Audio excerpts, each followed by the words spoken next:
화란의 신학자였던 그 과이터트라고 하는 신학자가 있어요. 그분이 정치에 관해서 이런 책을 씁니다. 모든 것은 정치다. 예, 그러나 정치는 모든 것은 아니다.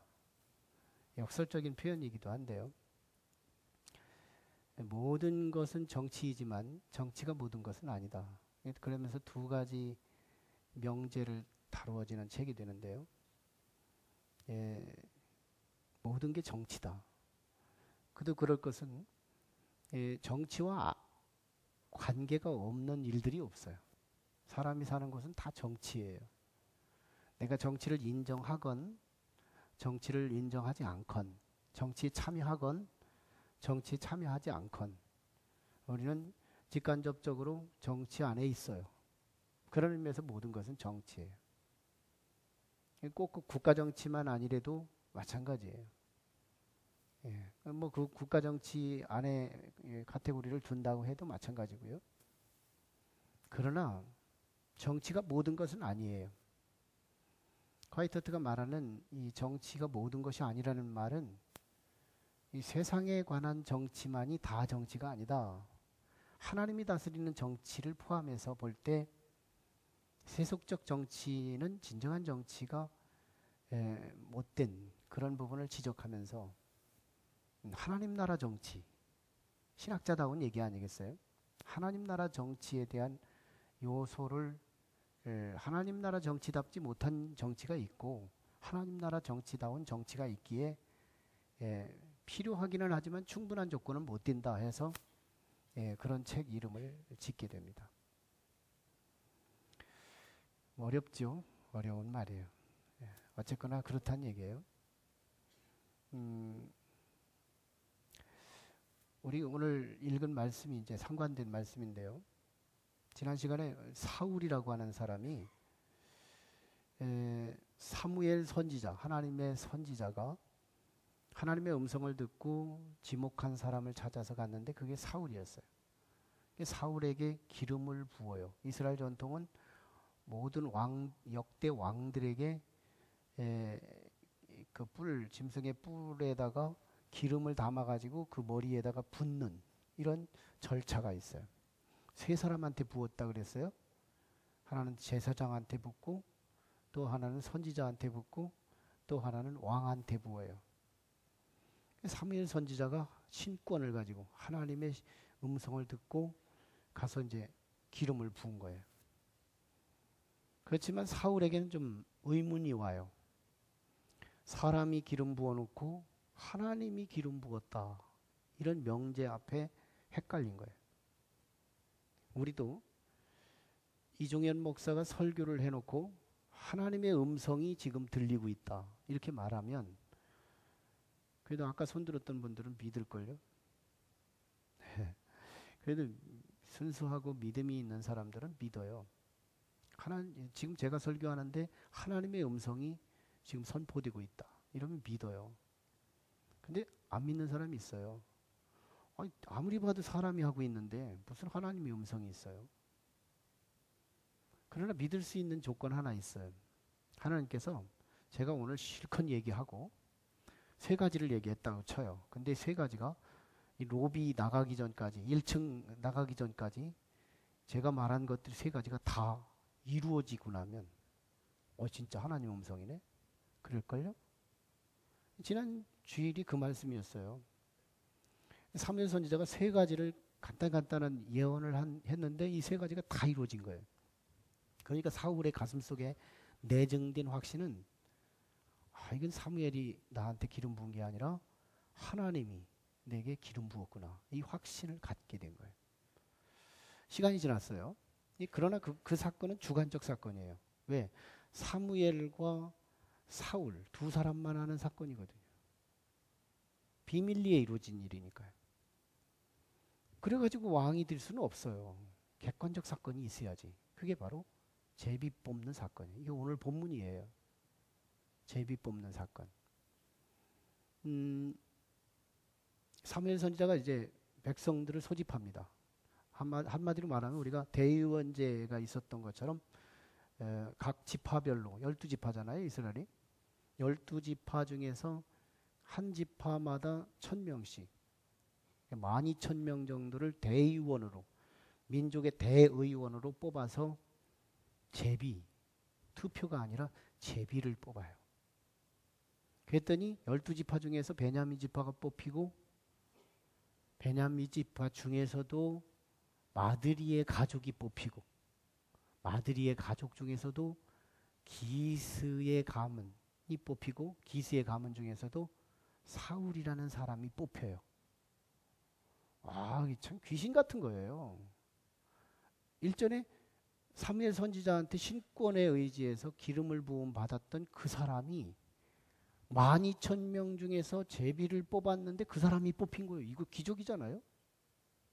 얼마나 기적적 사건이에요.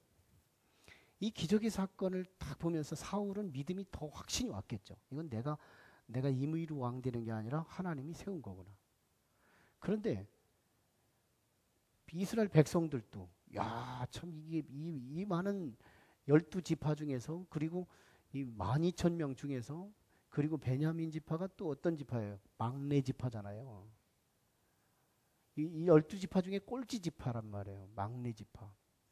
이스라엘 백성들은 큰 걸 좋아하고 많은 걸 좋아하는 그런 성향이 있는데, 이스라엘 지파 중에서 제일 막내 지파에서 왕이 나왔다는 거예요. 이게 공감을 못하는 거예요. 나중에 27절에 보면 불량배들이, 깡패들 부분들이겠죠.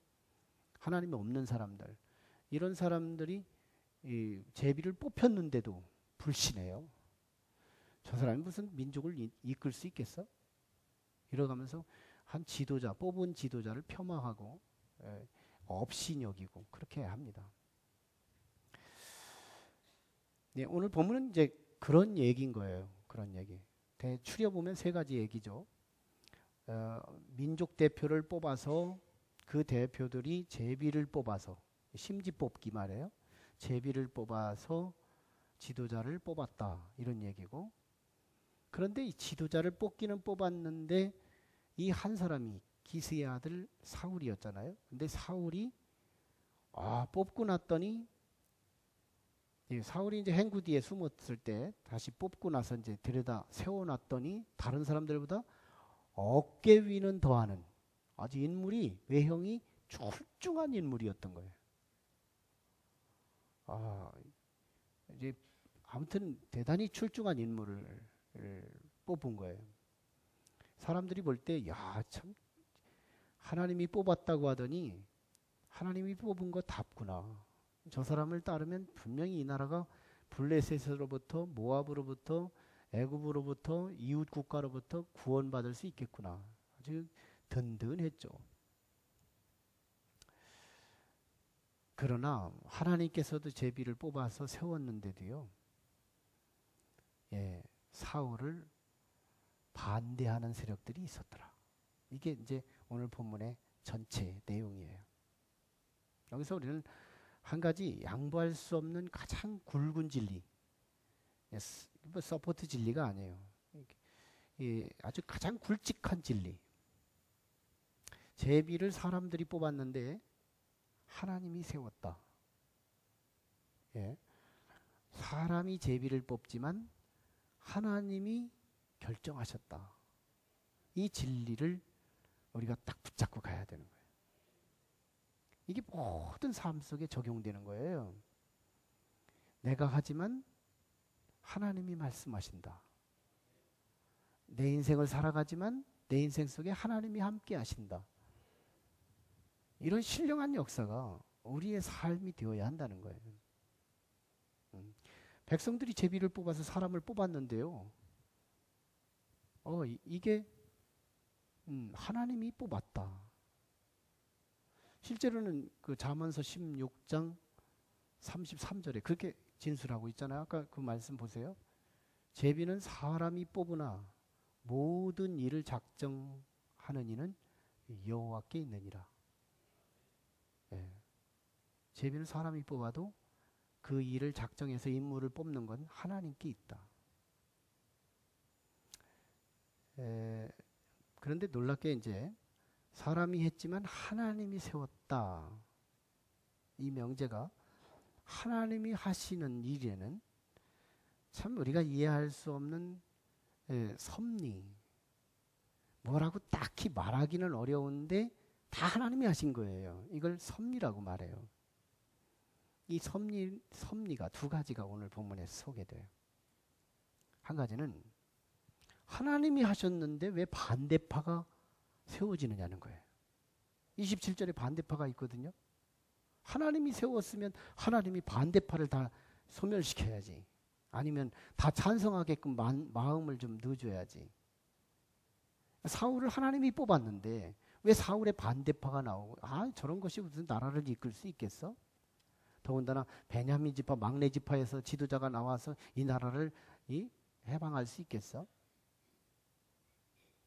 그런데 하나님이 하시는 일에는요, 다 찬성하는 사람만 세우지 않아요. 사랑할수록 더 그래요. 하나님께서 더 사랑하면 기대할수록 적대 세력이 하나님이 붙여주시는 거예요. 이건 우리에게 위기일 수 있어요. 자연 상태에서는 위기이지만 또 한편에 잘 보면 하나님의 능력을 발휘할 수 있는 기회이기도 해요.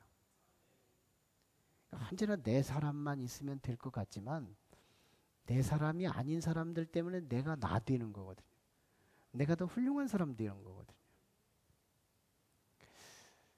사울이요, 왕으로 즉위할 당시는 27절에 보세요. 마지막 부분에 보면 그렇게 비판을 당했는데도 사울은요, 잠잠했더라 그래요.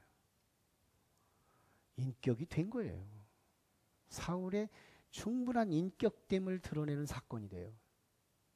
반대파가 만들어낸 거예요. 반대파가. 참 우리를 온상 위에서 키우면 아무것도 안 되는 거죠. 찬바람 한 번만 휙 불어버리면 우리는 무너질 수밖에 없는데 하나님께서 우리를 기름 부어 축복하실 때는 적대한 세력들을 꼭 붙인다. 하나님이 하시는데 왜 그런 사람이 붙나? 이런 단순 질문이 우리에게 헷갈리게 할 수 있겠지만 하나님의 섭리는 의도적이더라는 거예요. 우리는 미국의 16대 대통령 에이브러함 링컨이 있어요. 링컨이 대통령 될 당시에 아주 정적이 아주 대단한 이 맞서기 참 힘든, 상대하기 힘든 대적이 있었어요. 그가 에이브러함 링컨을 공격할 때 얼만큼 공격을 하느냐면 저 사람, 여러분들이 미국 사람들을 향해서 홍보할 때 여러분들 이 원숭이의 조상을 보려면 아프리카까지 가지 마세요. 저 에이브러함 링컨 저희 사옥에 가면 거기 가면 그 원숭이 조상이 있어요. 조상. 이게 링컨 보고 한 소리예요.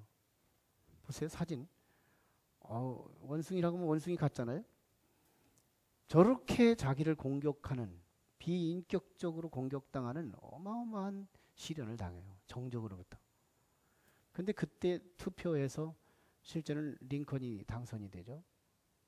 근데 그 정적을 링컨이 어떻게 해요?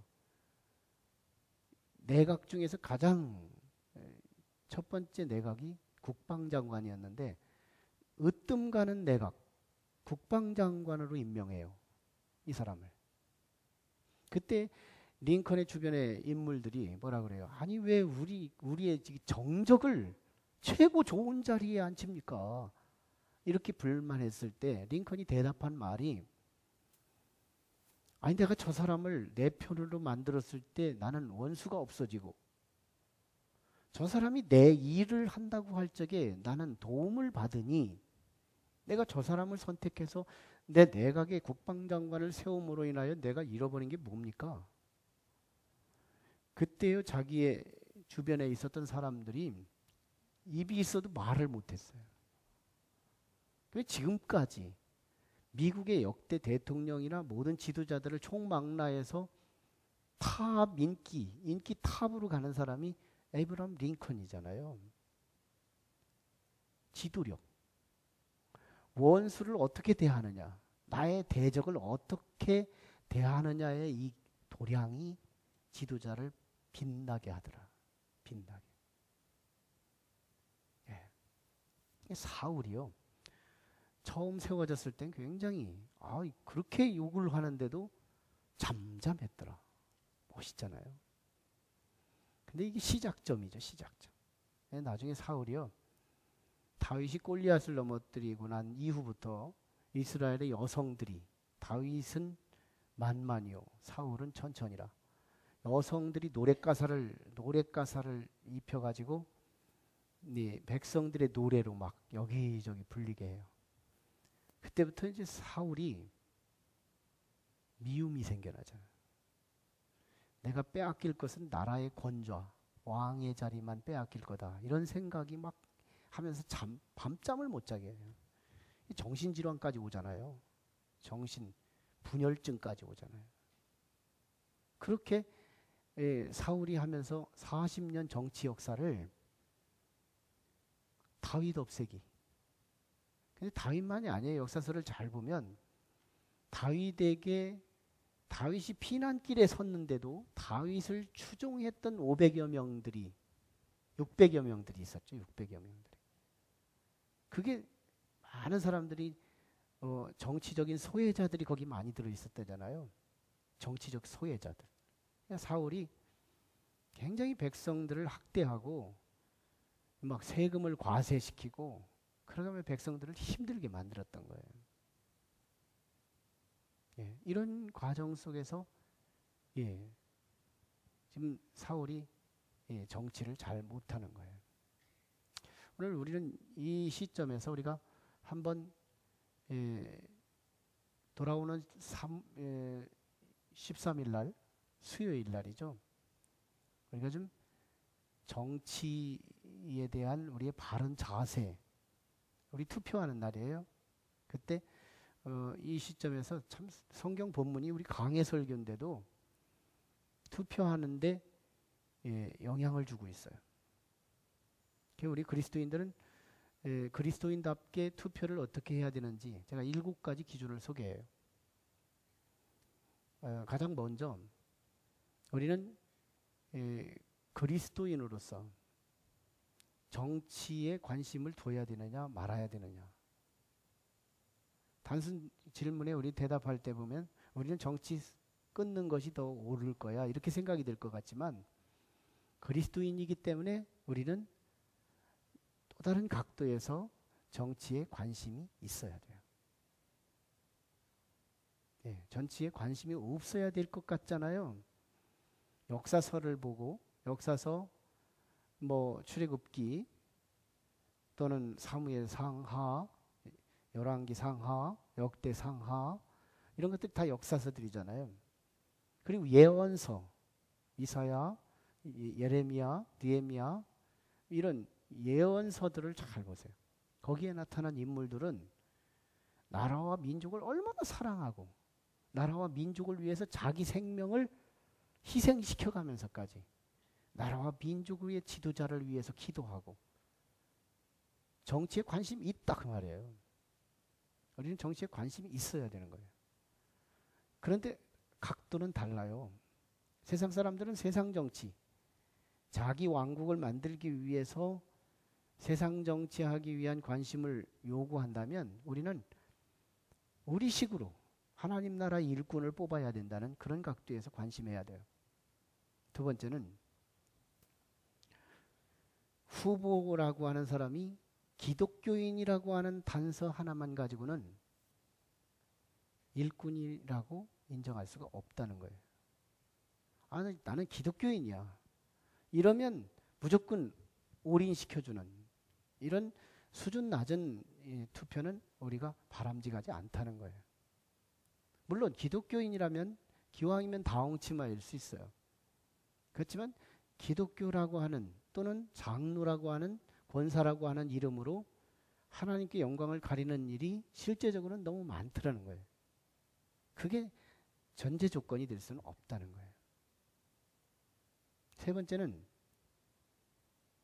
이제 우리는 그 후보의 과거가 자기의 말과 행동에 책임성 있게 자신의 과거 이력이 책임감 있는 과거사가 있느냐 하는 거예요. 이 부분은 조금만 자료만 우리가 열람해봐도 알 수 있는 것들이에요. 그리고 네 번째는 어떤 특정 후보에 대해서 인격적으로 특별히 공격하거나 그러면서 자기 정책에 대해서는 흘침묵하고 자꾸 남을 비판하는 사람들, 이건 경계해야 될 거거든요. 왜? 적어도 하나님 나라 일꾼은 그렇게 하면 안 되는 거거든요. 남을 비판하기보다는 자기 정책을 성실하게 또박또박 내놓고 할 수 있는 그런 인재, 그게 필요한 거예요. 그러나 또 그럴싸한 정책이 나왔다고 하더라도 이게 여섯 번째죠. 그것이 실행 가능성이 있느냐. 과거의 자기의 이력과 함께 같이 볼 필요가 있어요. 어떤 사람은요, 도저히 불가능한 걸 하게 하거든요. 그러니까 그 사람의 과거의 이력 속에 그게 나올 수 있어요. 저 사람은 어마어마한 얘기를 하는데 그 일을 진행하더라. 그러면 할 수 있는 거거든요. 예, 과거의 역사와 지금 내놓은 정책과 비교해 볼 수 있는 거예요. 그리고 나선 마지막에 우리는 우리식이에요. 기도를 꼭 해야 되는 거예요. 선거 현장엔 우리 높은 뜻교회 성도들은 기도 안 하고 투표하는 사람 하나도 없어야 돼요. 저는 늘 그렇게 해왔어요. 하나님, 나는 지금 세상 정치 인물을 뽑는 게 아니고 하나님이 세우시는 인물을 뽑습니다. 이 마음으로 투표에 참여해요.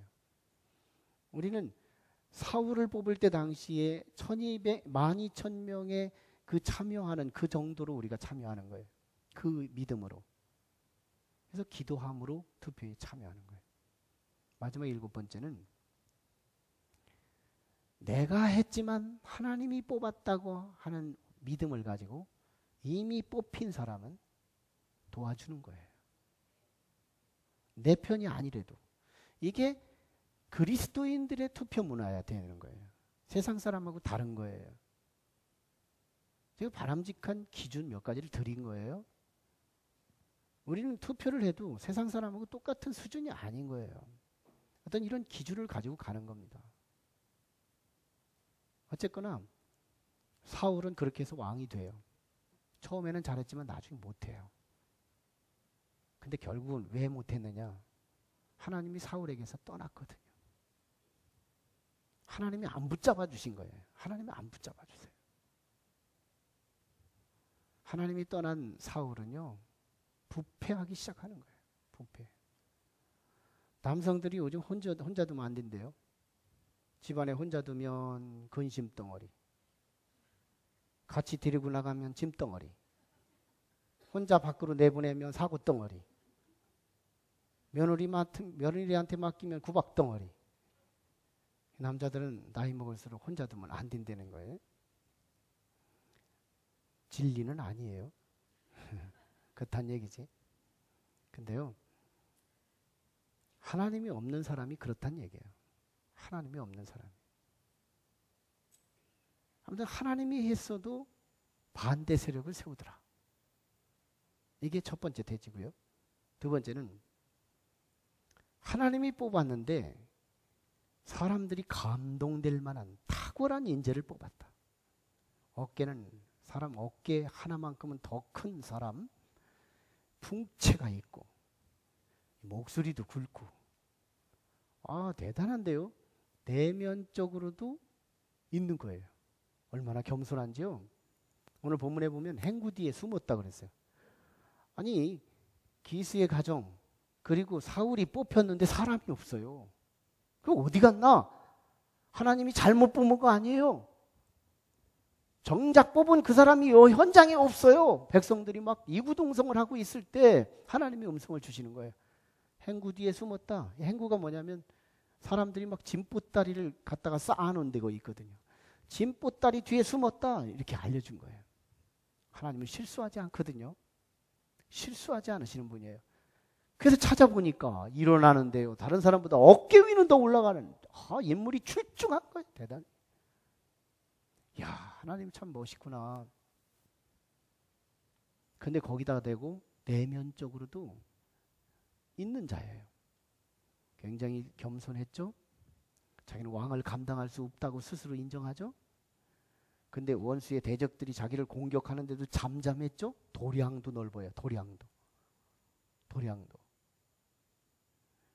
이 품격도 넓고 마음도 넓고 다 막 원수들도 끌어안을 수 있는, 이게 하나님이 하신 일이에요. 그런데 여기에 하나님의 의도하심이 있어요. 사실은 이스라엘 백성들이 사사시대를 끝내고 주변 국가와 비교를 하면서 우리나라는 어려움이 오면 일시적인 파트 사역자가 나타나서 나라를 구하는, 이게 감질나는 거예요. 확실하게 왕으로 세워서, 한 번 왕은 죽을 때까지 왕이 돼서 이 나라를 든든하게 이끌고 가야 되는데, 아니 평상시에는 지도자가 없어졌다가 나라가 전쟁이 일어나면 지도자를 하나님이 보내주신단 말이에요. 그래서 일회용으로 써먹는 시대. 그래서 하나님이 직접 통치하는 나라, 신정국가, 이상국가, 하나님이 다스리는 나라, 지구상의 유일한 민족, 이게 이스라엘이었거든요. 사람들은 그걸 싫어하는 거예요. 그래서 하나님한테 선지자를 통하여 떼구정이를 쓰는 거예요. 하나님, 우리에게도 애굽처럼 모압처럼 블레셋처럼 왕을 주세요. 왕. 사람 왕을 필요로 합니다. 하나님께서 만류하십니다. 그러면 그 왕들이 너희들을 오히려 괴롭혀 세금을 너무 많이 때려가지고 너희들을 힘들게 해. 그들이 복정이 있을 거야. 너한테는 부작용이 있을 거야.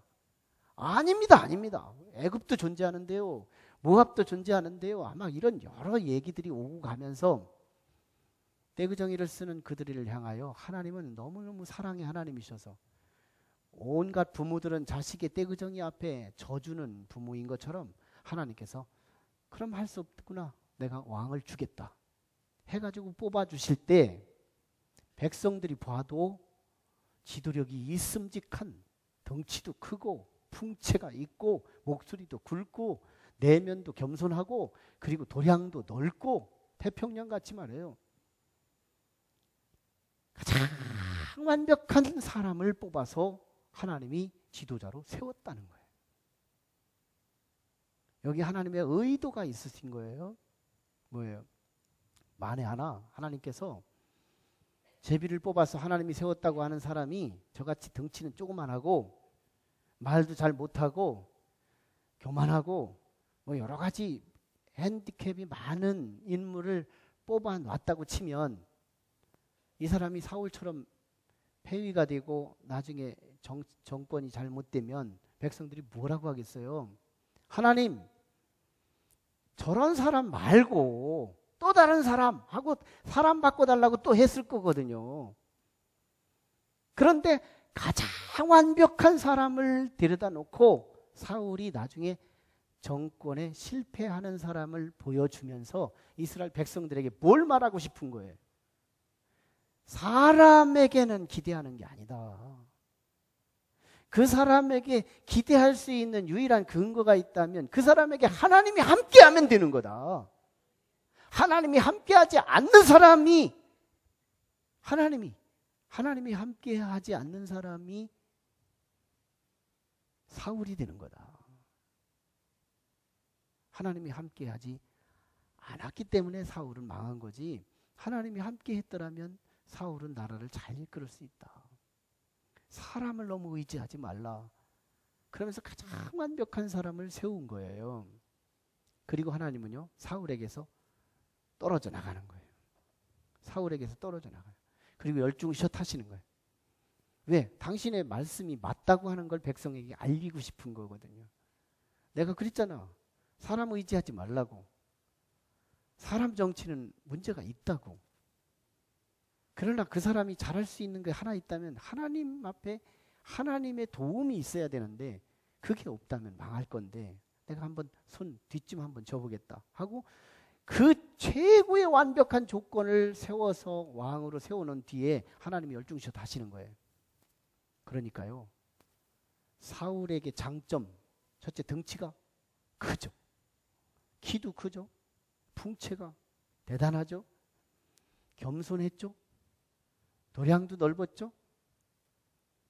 근데요, 그것들이 오히려 폭정하는 일에 더 유리해지고 덕정을 하는 일에 불리해지더라는 거예요. 하나님이 빠지니까요. 공급자가 사라진 거나 마찬가지가 되는데 사울의 덩치가 큰데 은사가 없어요.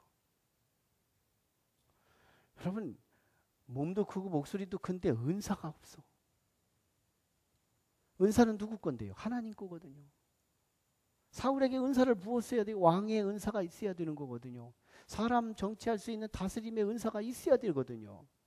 근데 하나님이 안 도와주니까 은사가 없는 거예요. 덩치는 큰데 은사가 없어요. 은사를 부어주셔야 되는데 겸손은 한데요. 실력이 없어요. 실력이 어디서 빛나는 건데? 실력이 있는 사람에게 겸손이 빛이 나는 거거든요.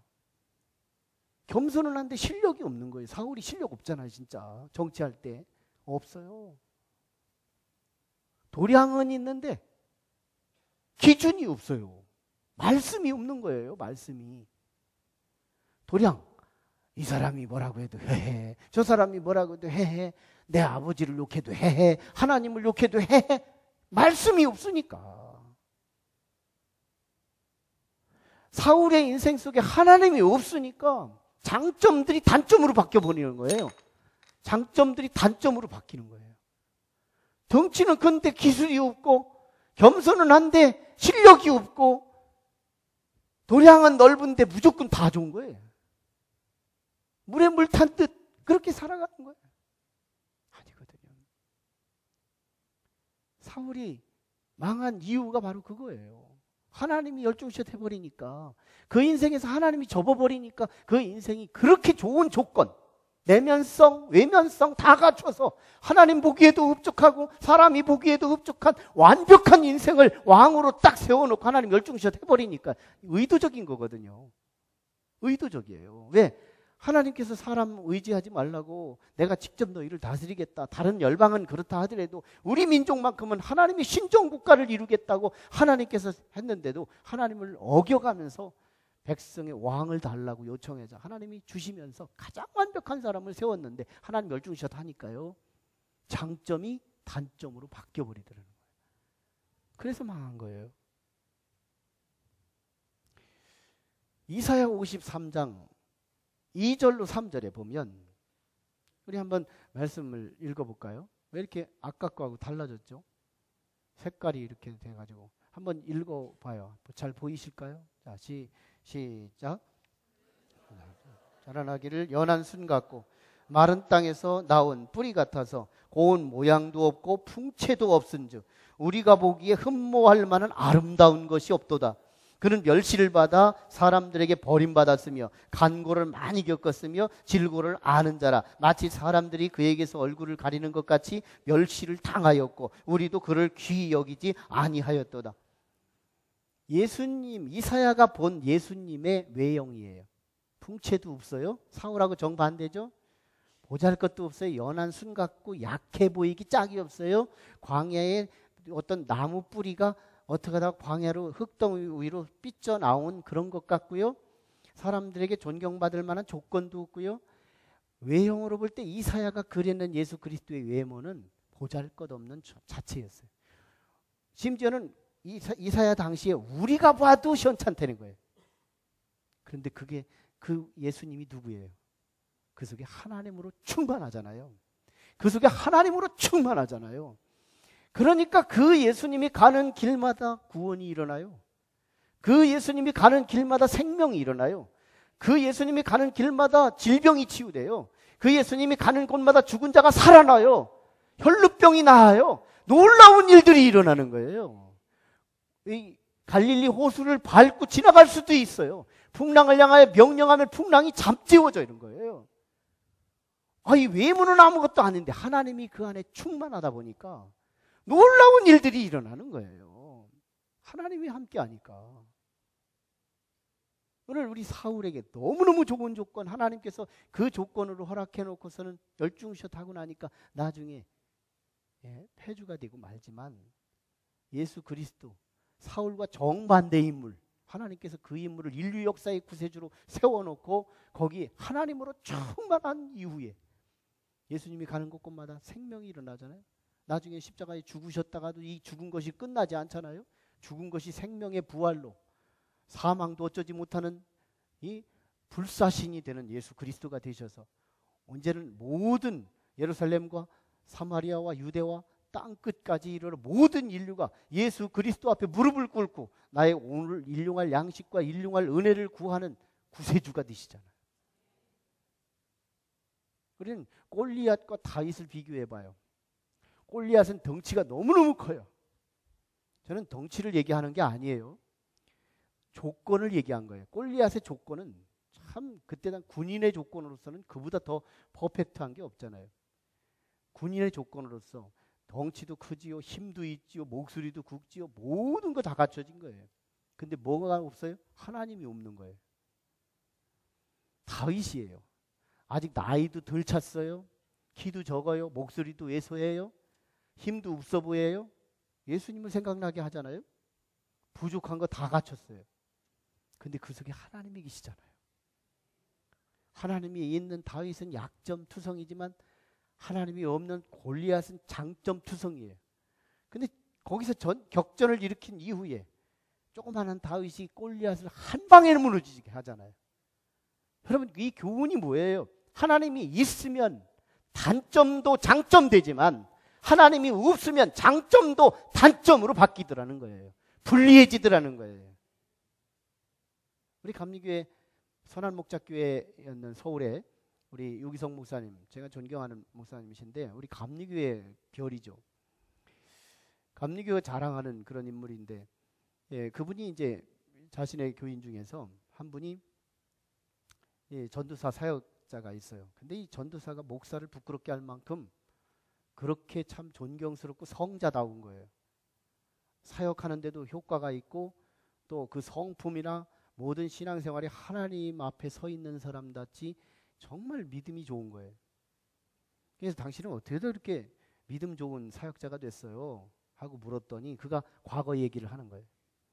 사실 제가요, 내가 군목으로 장교 사역을 하면서 군목도 했고 이렇게 하면서 얼마나 내가 방황하고 죄를 많이 졌는지 몰라요. 그러다 보니까 만사가 다 뒤틀리고 행복하지도 않고 불행하고 생각하는 것마다 우울해지고 얼마나 불행한 사역자였는지 몰라요. 그 내가 하나님 앞에 얼마나 저항을 하면서 이런 기도를 했어요. 하나님이 나 주의 사역하지 못하라고 사람을 통해서 나한테 주시든지 하나님이 직접 꿈으로 주시든지 어떤 음성이 내게 주신다면 나 훌훌 털고 나 그냥 세상 사람 될 거예요. 난 미쳐 죽겠어요. 리얼한 용어를 써서 기도를 한 겁니다. 그때 하나님의 음성이 들려요. 나 없이 지내는 삶이 얼마나 비참한 것인지를 알았으면 됐다. 나 없이 사는 것이 얼마나 비참한 것인 것을 알았으면 됐다는 거예요. 하나님 없이 사는 것이 얼마나 비참한 것인지를 네가 알았으면 됐다. 그러고요, 그에게 놀라운 기쁨이 찾아오고 사역의 효율성이 나타나고 은사가 쏟아지고요. 그 목사님이 존경할 만한 전도사가 아직 목사 한 수도 못 받았는데 사람이 이렇게 바뀌어지는 거예요. 사람이 이렇게 달라지는 거예요. 사람은 정죄할 수 없어요. 달라질 수 있어요. 하나님이 함께하면 된다는 거예요. 오늘 우리 생애 속에서 하나님이 함께하기를 원합니다. 내 인생 더하기 하나님, 내 인생 빼기 하나님이 아니라 내 인생의 장점 빼기 하나님, 이거 망하는 거예요. 여러분, 하나님의 목마르시기를 원합니다. 하나님이 배고팠으면 좋겠어요. 그래야 이게 주일 성수가 되거든요. 하나님에 대해서 목마름도 없고 배고픔도 없으니까 예배도 안 되는 거예요. 예배가 안 되는 거예요. 예배를 한다고 해도 형식밖에 없는 거예요. 저는 예배자로서 우리 성도들이 정말 하나님에 대한 목마른 성도들이 충만했으면 좋겠어요. 하나님 목마르다. 하나님 나가 배고파요. 이 마음만 가져보세요. 제 말이 진리로 들릴 테니까요. 질병을 가지신 분은 치유가 일어나고 마음의 평강이 회복되고 놀라운 일이 일어나요. 우리 교회 안에서도요. 아니 그 무릎 수술을 앞에 두고서도요. 내가 이번 주간에 수술을 예약을 했는데 이번 주간에 치유돼가지고 수술도 안 했어요. 척추도 그랬고요. 우리 여기 있는 분 중에서도 혈루병도 나왔어요. 하나님이 살아 역사하시는 게 혈루병도 막 몇 개월씩이나 막 피가 나오는데도 이 약을 먹어도 안 되고 의사를 만나도 안 되는 거예요. 그런데 하나님의 말씀을 듣고 또 기도도 받고 이러면서 하나님의 살아 역사하신 그 증거를 보는데요. 그 인생에 하나님이 함께 하니까요. 놀라운 이해할 수 없는 일이 벌어지는 거예요. 하나님 살아계시거든요. 그분이 내 인생과 함께 한다면 내 단점 다 거기다 알맹이 채워서 없던 은사 채우시고 없던 실력 채우시고 하게 하시는 거예요. 제가 늘 하나님 앞에 기도하는 것 중에 하나, 하나님 나 말씀의 권세를 주세요. 말씀의 권위 있게 주세요. 그렇게 기도했더니 하나님께서 중국 가서 설교학을 가르치도록 10년 동안 저를 허락하더라고요. 10년 동안 가르치게 하는 거예요. 그러면서 지금은 우리 한국의 우리 가까운 교회 목회자들과 함께 말씀을 같이 나누는 거예요. 오늘 이 설교가요. 7교회가 함께 같이 이 설교를 나누는 거예요. 놀랍잖아요. 하나님이 하게 하시는 거예요. 상황을 열어주시고 하게 하시는 거예요. 이런 거룩한 모임이 어디 있어요? 한 메시지를 가지고 7교회가 똑같이 증거하는 누룩처럼 겨자씨처럼 좋은 면이 생명을 살리는 하나님이 없는 골리앗 아무리 장점이 있어도 하나님이 있는 다윗 이길 수 없더라는 거예요. 저는 욕심이 있어요. 우리 성도들이 하나님 있게 행복했으면 좋겠다는 거예요. 막 하나님이 있어서 웃었으면 좋겠다.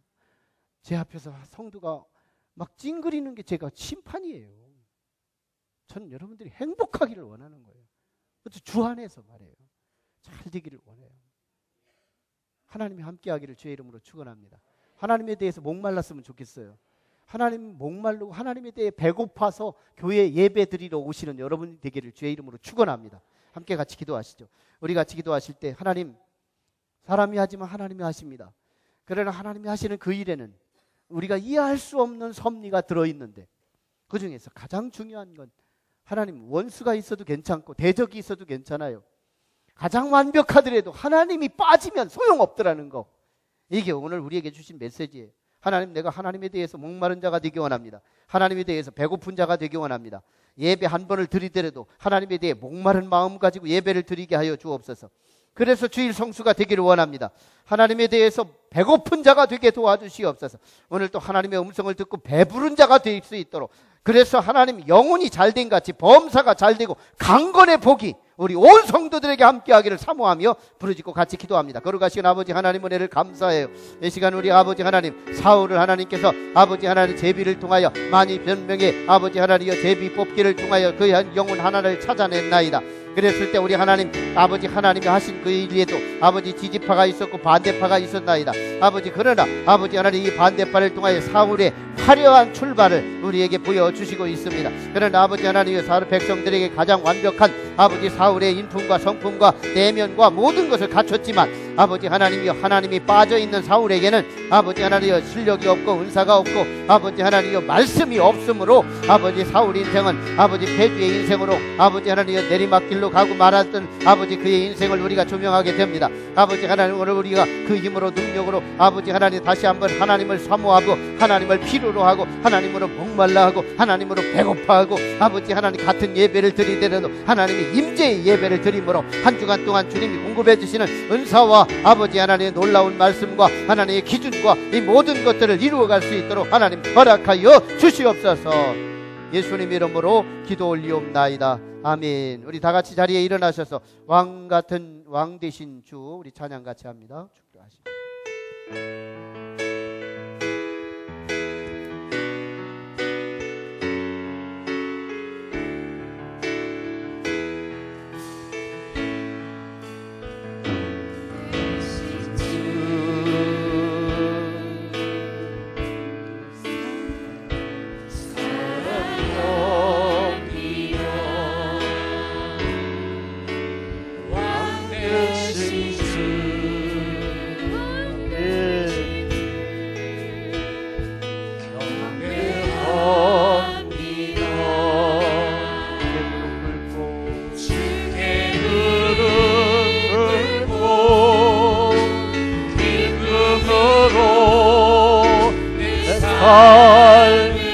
행복과 소망도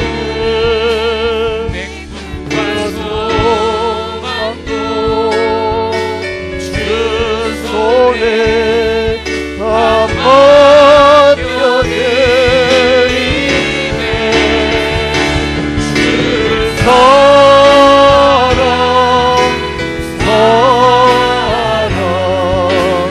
예수 주를 사랑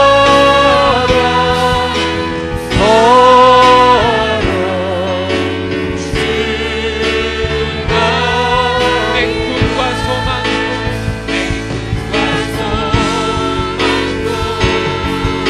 주 손에 다 맡겨드리네.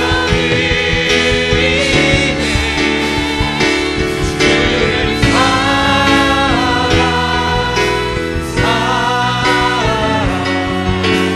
예수 주를 사랑